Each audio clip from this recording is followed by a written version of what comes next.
Assalatu wassalamu ala asrofil anbiya'i wal mursalin wa ala alihi wa sahbihi ajma'in, amma ba'd.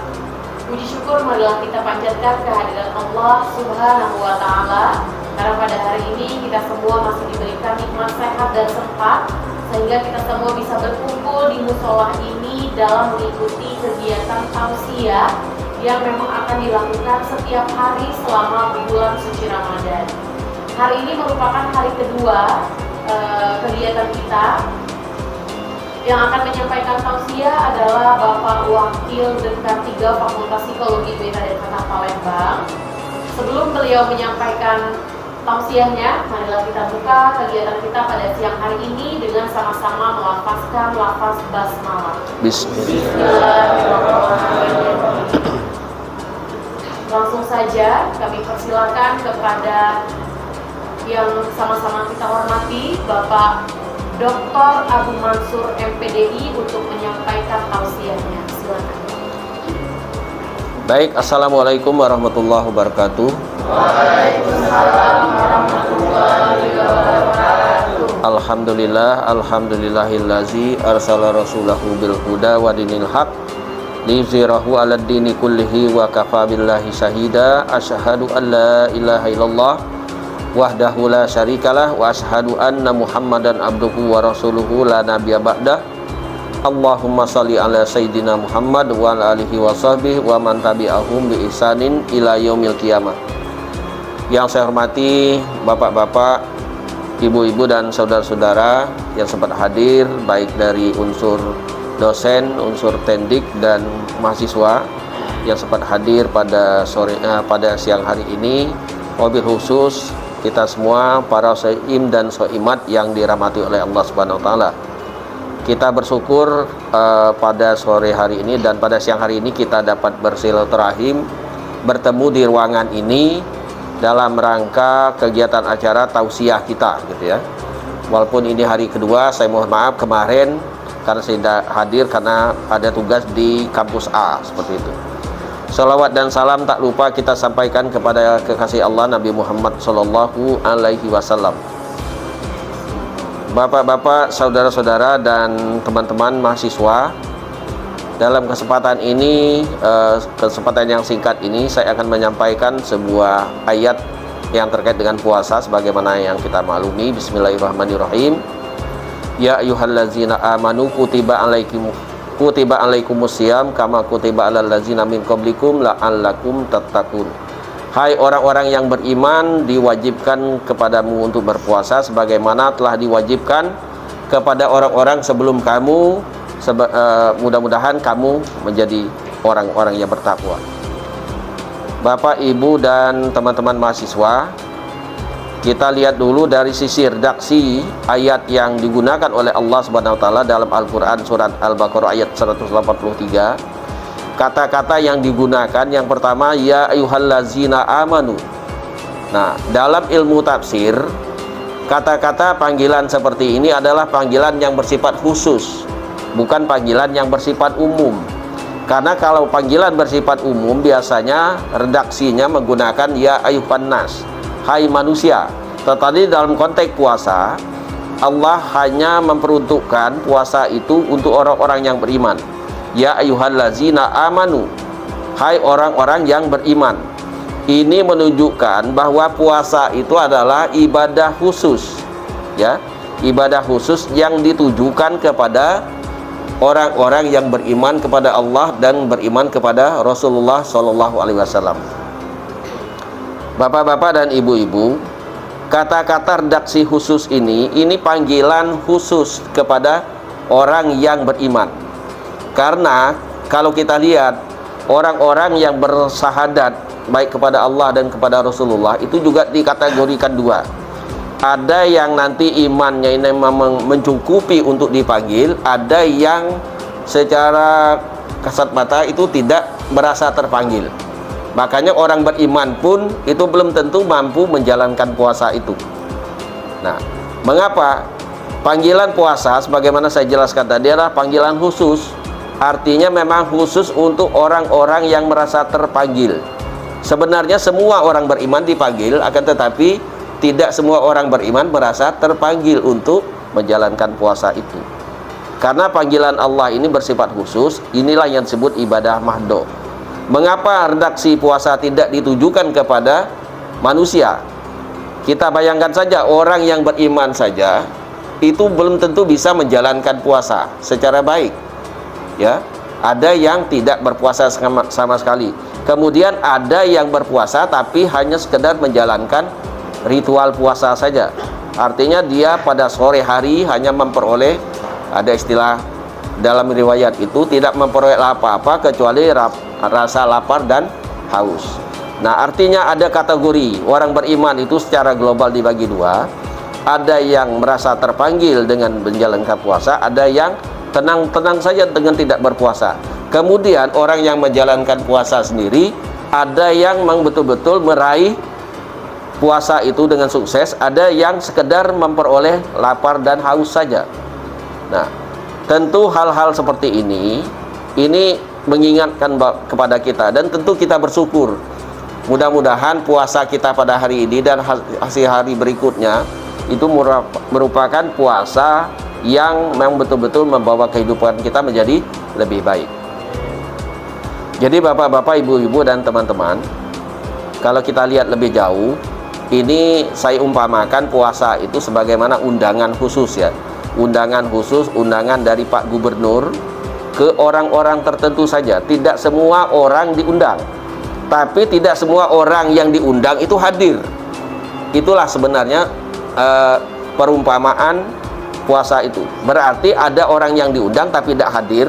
Itulah orang yang diajak berpuasa oleh Allah tetapi tidak menjalankan ibadah puasa. Tapi ada memang betul-betul orang yang diundang dan hadir di situ. Nah, alhamdulillah kita merupakan bagian dari orang-orang yang hadir situ. Nah, itu berikutnya dari sisi redaksi ayat yang disampaikan oleh Allah dalam Al-Quran. Kemudian yang kedua, sekarang mengapa Allah itu memerintahkan kita berpuasa? Tentu ada tujuannya.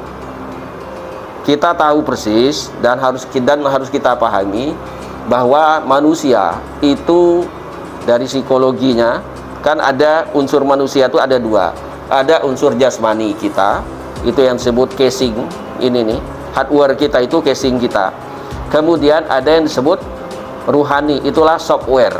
Nah, yang diurus oleh puasa ini secara khusus itu adalah ngurusi software, ngurusi ruhani kita.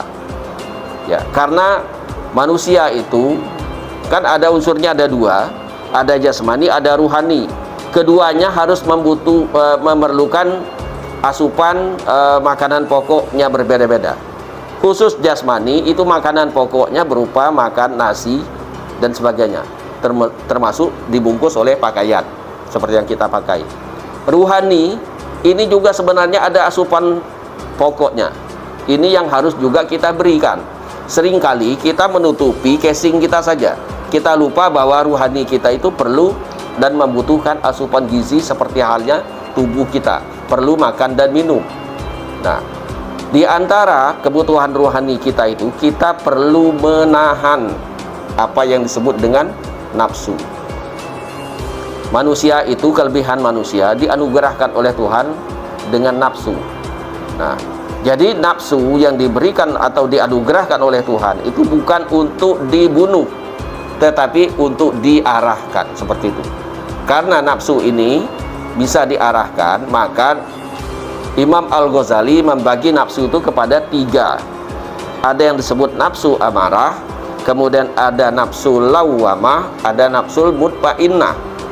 Nah, umumnya manusia apabila tidak terdidik dengan baik, maka nafsu yang pertama ini nafsu amarah. Inilah keinginan untuk berbuat hal-hal yang negatif, kemudian tidak mau sholat, kemudian menjadi pembangkang, ingin membegal, ingin maling, ingin mencuri, segala macam. Ini adalah nafsu amarah. Nah, nafsu inilah yang harus dikendalikan. Nafsu inilah yang harus diarahkan kepada hal-hal yang terbaik. Mengapa harus diarahkan? Karena hakikat manusia itu adalah makhluk yang baik, bahkan makhluk yang terbaik diciptakan oleh Allah. Laqad khalaqnal insan fi ahsani taqwim. Manusia itu diciptakan dalam keadaan terbaik. Nah, di antara untuk memelihara agar manusia itu tetap baik itu adalah melalui instrumen yang diturunkan oleh Allah disebut dengan puasa. Nah, puasa itu menahan agar apa yang kita kehendaki yang negatif itu harus tersalurkan dengan baik, ya. Apakah nafsu makan itu negatif, Pak? Nafsu minum itu negatif? Bukan. Tapi membiasakan menahan diri untuk hal-hal sesuai dengan diperintahkan oleh Allah. Karena kita itu diciptakan oleh Allah, Allah juga di sisi lain menurunkan aturan, maka aturan inilah yang mesti kita taati agar apa yang menjadi hajat kita sebagai manusia itu adalah menjadi manusia yang terbaik. Karena Allah menginginkan kita menjadi hamba Allah yang terbaik, maka instrumen puasa dan instrumen ibadah itu mengajarkan kita agar kita menjadi manusia yang real manusia. Karena mohon maaf, termasuk saya dan kita semua ini masih termasuk insya Allah manusia, ya, masih insya Allah manusia. Secara casing iya manusia, tetapi substansi belum tentu, ya. Bagaimana yang saya maksudkan manusia? Manusia yang semanusia-manusianya itu manusia yang mampu menjadikan Allah Subhanahu wa taala sebagai sumber kehidupan dan juga menjadikan Allah itu sebagai target dari apa yang kita lakukan.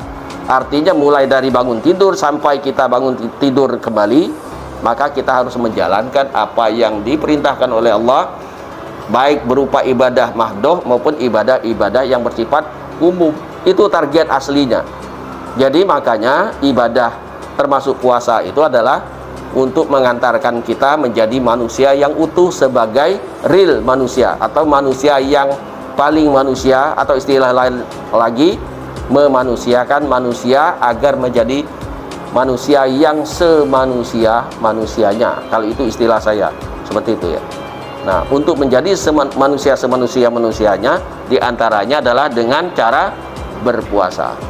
Jadi kawan-kawan dan teman-teman, ibu-ibu, kita mestinya bersyukur kepada Allah Subhanahu wa taala menurunkan instrumen puasa ini. Karena Allah tahu betul kita ingin kembali kepada Allah itu dalam kondisi yang terbaik, ya. Jadi salah satu caranya adalah dengan menjalankan ibadah puasa. Mari kita beri asupan gizi untuk tubuh kita. Jangan-jangan puasa ini adalah puasa terakhir bagi kita. Cuman kita tidak tahu, karena sama-sama kita belum tahu apakah tahun depan itu masih ada jaminan kita ini berpuasa atau bertemu lagi dengan puasa 1445 Hijriah. Belum ada jaminan. Oleh karena itu mari kita jalankan ibadah puasa ini dengan sebaik mungkin. Mudah-mudahan apa yang kita lakukan menjadi bagian dari upaya kita untuk terus memperbaiki diri kita agar menjadi hamba Allah yang terbaik atau manusia yang paling manusia. Pertanyaannya, siapa manusia yang paling manusia? Tidak lain adalah Rasulullah Shallallahu Alaihi Wasallam. Nah, karena beliau sebagai suri tauladan bagi kita, maka yuk kita jalankan itu. Banyak hal yang sesungguhnya yang harus kita lakukan, tapi diantara ibadah itu adalah ibadah puasa. Jadi puasa itu luar biasa. Ini instrumen Allah untuk mengantarkan kita menjadi orang yang terbaik. Barangkali demikian yang dapat saya sampaikan, karena ini kultum, ini bahkan sudah lebih. Kalaupun lebih, silakan ditambahkan sendiri waktunya. Ya, demikian. Wassalamualaikum warahmatullahi wabarakatuh.